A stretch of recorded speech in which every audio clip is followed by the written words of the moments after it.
उस घटना के समय एक बहुत सख्त कानून बन करके आया था। हरासमेंट मतलब महिलाओं के खिलाफ जो हरासमेंट का केस होता है उसके लिए 2013 एक्ट करके दिया गया था। उस में ये था कि अगर रेप की घटना होती है तो उनकी क्या सज़ा होगी, अगर महिलाओं के साथ जो छेड़छाड़ होती है तो उनकी क्या सज़ा होगी।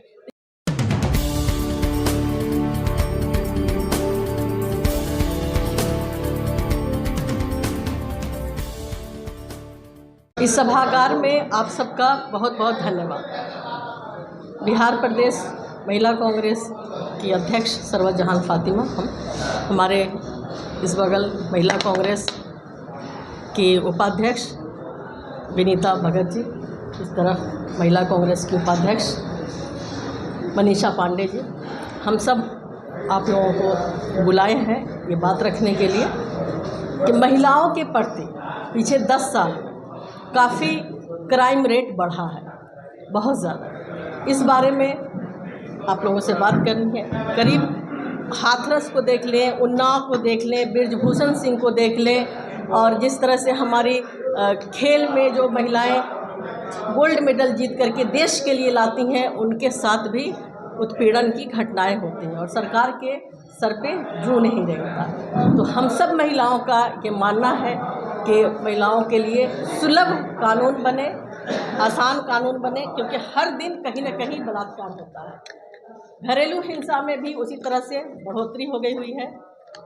एसिड हमले हर आए दिन होते हैं। हम ये नहीं कह रहे कि ये बिहार में होता है, हम ऑल ओवर इंडिया की बात कर रहे हैं।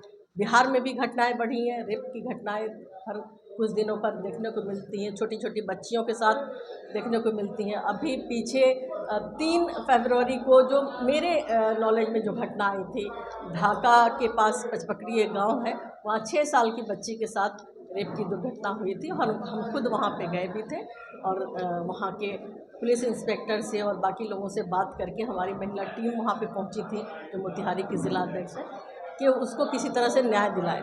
हम लोगों की कोशिश करके जो रेपिस्ट थे, जो मुजरिम थे, उनको हम लोगों ने अरेस्ट करवाने का काम किया और वो सरकारी नौकरी में थे, तो फिलहाल सस्पेंड कराने का काम किया। अब आगे न्यायालय क्या फ़ैसला देंगी वो देखने की बात होगी।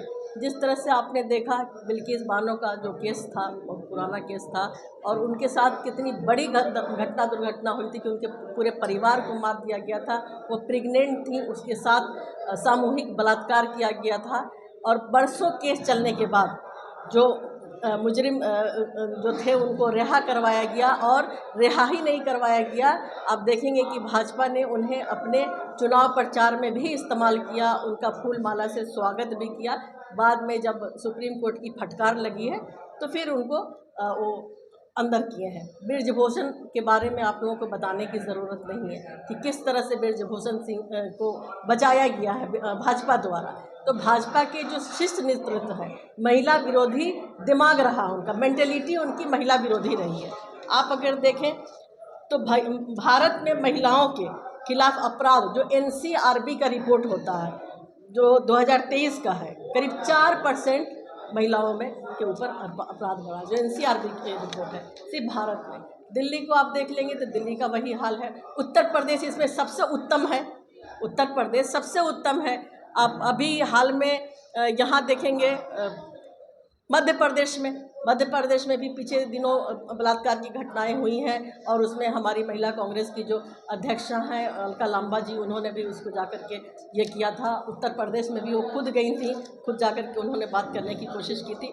तो उत्तर प्रदेश जो शीर्ष पर है, 2022 में 14,247 मामलों के साथ दिल्ली में देश की महिलाओं के खिलाफ अपराध उच्चतम 144.4 दर्ज हुआ। ये मामले उतने हैं जो दर्ज कराए गए और जो नहीं दर्ज हुआ, क्योंकि आप सब जानते हैं कि महिलाओं के खिलाफ जो दुर्घटना होती है वो पुलिस तक बहुत कम पहुंच पाती हैं।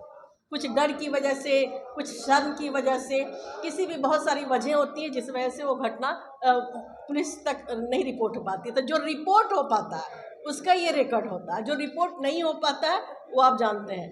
पूर्ण संख्या में उत्तर प्रदेश 65,743 में 2022 में महिलाओं के खिलाफ अपराध के मामले सबसे अधिक FIR दर्ज किया।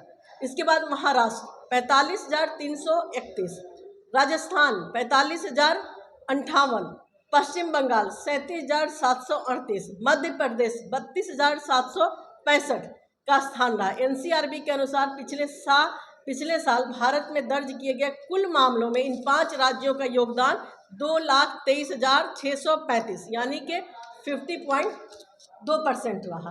आपको अगर याद होगा, ये जब कांग्रेस पार्टी की सरकार वहाँ दिल्ली में थी और देश में भी थी, उस समय जो एक घटना घटी थी जो पूरे देश का पूरे विश्व को लर्जा लिया था, उस घटना के समय एक बहुत सख्त कानून बन करके आया था। हरासमेंट मतलब महिलाओं के खिलाफ जो हरासमेंट का केस होता है उसके लिए 2013 एक्ट करके दिया गया था।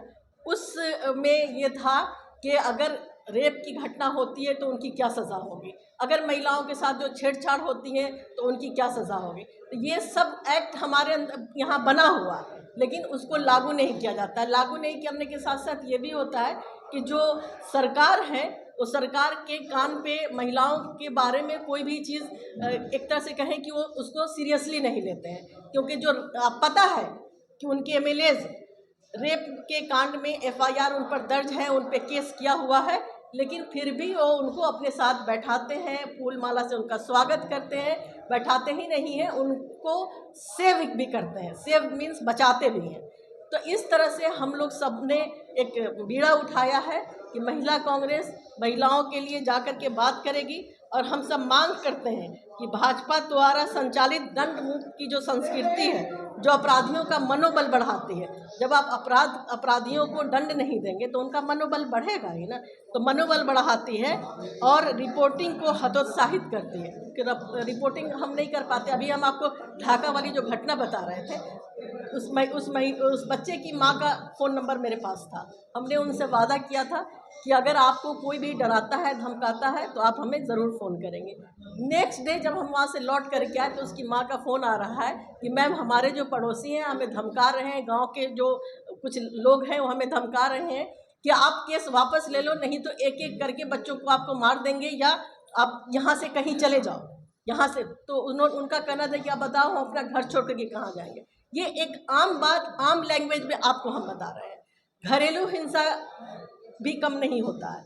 घरेलू हिंसा में जहेज़ की बात आप करते हैं, जहेज़ की बात तो बहुत ये होता है कि जहेज़ लेना नहीं है, देना नहीं है, लेकिन आज भी पढ़ी लिखी लड़कियों के साथ जो घटनाएं होती हैं आप सब जानते हैं, हम सब जानते हैं। हम सब के पास बेटी है और उसका डाटा मौजूद है, सरकार के पास भी होता है, पुलिस के पास भी होता है, और जो वहाँ के जवाबदेह लोग होते हैं उनके पास भी होता है। लेकिन आपको मालूम होना चाहिए, आपको पता भी होगा कि वो केस दर्ज नहीं होता। कुछ समझौता कराने के हिसाब से, बेटी क्या करोगे बेटा, तुम्हें सहना है, तुम्हें घर बचाना है, इस तरह की समाज में हम क्या मुंह दिखाएंगे, इस तरह की बात करके जो बचा लिया जाता है, फिर वो आपराधिक घटना हो जाती है। या तो लड़की का सुसाइड हो जाता है या लड़की को मार दिया जाता है। तो ये इस तरह की घटनाओं को जो भाजपा सरकार है वो बहुत तवज्जो नहीं देती है, बल्कि उनको छूट देती है, या ये कहें कि उनका बचाव करती है। तो कांग्रेस पार्टी, महिला कांग्रेस अध्यक्ष और महिला कांग्रेस की जो विंग है वो सारी हम लोग ज़मीन पर जाकर के इस बारे में बात कर रहे हैं, महिलाओं को जागरूक कर रहे हैं, और सरकार से मांग कर रहे हैं कि जो आप एक नंबर ये करते हैं कि हाँ चलो ठीक है, किसी भी दुर्घटना में ये स्पीड नंबर है, आप उसको डायल करोगे और पुलिस की सुरक्षा मिलेगी, वो नंबर कभी काम नहीं करता है। उस नंबर को आप डायल करते रहिए, लेकिन नंबर कभी काम नहीं करता है। तो हेल्पलाइन नंबर इस तरह की हो जो सुविधाजनक हो, हर किसी के साथ हो, हर किसी के पास हो। तो महिलाओं को जागरूक करना और उनके हक की बात करना, उनको अपराध मुक्त लाइफ ज़िंदगी जो है, क्योंकि लड़कियां पढ़ती हैं, बाहर जाती हैं, नौकरी करती हैं, स्कूल जाती हैं। आप देख रहे हैं कि अभी 10 से 5 स्कूल की बात हो रही है। ये भी हम 2 दिन पहले हम मधुबनी के किसी ज़िला में बैठे हुए थे, ज़िला के किसी गांव में बैठे हुए थे, तो वहाँ पे ये बातें हो रही थी कि सरकार ने 10 से 5 का स्कूल कर दिया है, तो 5 बजे जो लड़कियां बच्चियां वापस घर की तरफ आएंगी तो फिर ये अपराध बढ़ेगा, क्योंकि उनके साथ छेड़खानी का मामला होगा या कुछ गलत सलत हो जाएगा, क्योंकि शाम के बाद लड़कियों को दिक्कत होती है। अब आप गांव देहात में देखते हो कि सब बच्चियों का स्कूल घर के पास नहीं होता, कई किलोमीटर दूर होता है। तो ये सब भी सरकार को ध्यान में रखना चाहिए कि उस स्कूल में पढ़ने वाली बच्चियां भी होती हैं जिनको घर जाने में टाइम लग जाता है, देर लग जाता है। तो इन सब को सरकार को नज़र में रखना चाहिए। या तो उनकी आप हिफाजत का उतना जिम्मेदारी लीजिए, और नहीं जिम्मेदारी ले सकते हैं तो कुछ ऐसा कीजिए कि जो उनको वो अपने आप को मजबूत फील करें और उनके साथ जो होने वाली घटना है उसको रोका जा सके। तो हम लोगों की यही मांग है सरकार से कि हेल्पलाइन नंबर को ईजी हो, कि जो चलाए, सामाजिक परिवर्तन, व्यापक शिक्षा अभियान चलाने से जो हानिकारक लैंगिक रूढ़ियाँ, मतलब लड़का और लड़की वाला जो मामला होता है, ये भी बहुत चुनौतीपूर्ण है। इन सब को देखते हुए सरकार से हम लोग ये मांग करते हैं कि वो हेल्पलाइन नंबर बहुत इजी वे में दें, और ये महिलाओं की सुरक्षा के बारे में बात करें, उनका केस दर्ज करें, और जो आरोपी हैं उनको सख्त से सख्त सज़ा दें, ताकि इस तरह की घटना करने से पहले लोग सोचें।